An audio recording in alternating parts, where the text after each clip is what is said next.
Another story that we were talking again about his legacy, and because he was sort of bitching that he hadn't been taken seriously enough by the critics. It disturbed him. I mean, we're talking about somebody, he had to be 70 years old, 69, 70, because he only lived to 72.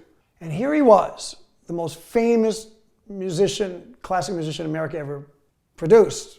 And he's still unhappy about the fact that the critics won't give him his due as a composer, as a serious composer. A lot of critics even gave him a hard time about the way he conducted. They preferred somebody to be stiff like that. People would always take shots at him. Who cares? We know better. But he was lamenting, the critics, this, that. He was talking about his new piece. He had written arias and barcarolles. And he and Tilson Thomas had performed the 2-piano version and this, that, and the other thing. And he goes, for example, this. And then they gave him a lousy review, or somebody gave him a mediocre review, whatever it was. And he says, they don't even know that in this one movement there's a 12-tone row and that it's very, very, compositionally it's very, very complex, but they just sort of dismiss me.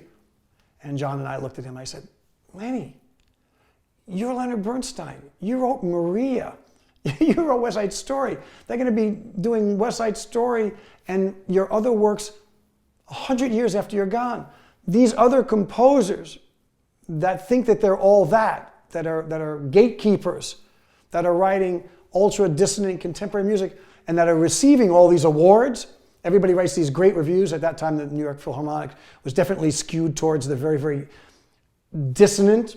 The more dissonant and 12-tone it was, the better the review was. I said, all of those works are going to be forgotten. I said, I tell you right now, your works will be played over and over and over, and those will be forgotten. And the same thing, gave me a hug and a kiss, that sort of thing. And he goes, oh, Mercurio. I said, it's true. I said, I really believe that. You can forget them. And he goes, oh yeah, I don't know. Sort of grumbling. He was tired. It was a long day. But that's what came out, was this sort of weird insecurity about how the critics perceived him and his serious composition. If Leonard Bernstein could be that way, then it shows all the human frailty for anyone else to feel that if they aren't given their due, to be disappointed. But I found that to be fascinating. And even if for 10 seconds, I gave him a smile on his face to tell him that wasn't the case. You're the real deal. You're the real shit. They're not. That made my day. That made my life. I was in the right place at the right time.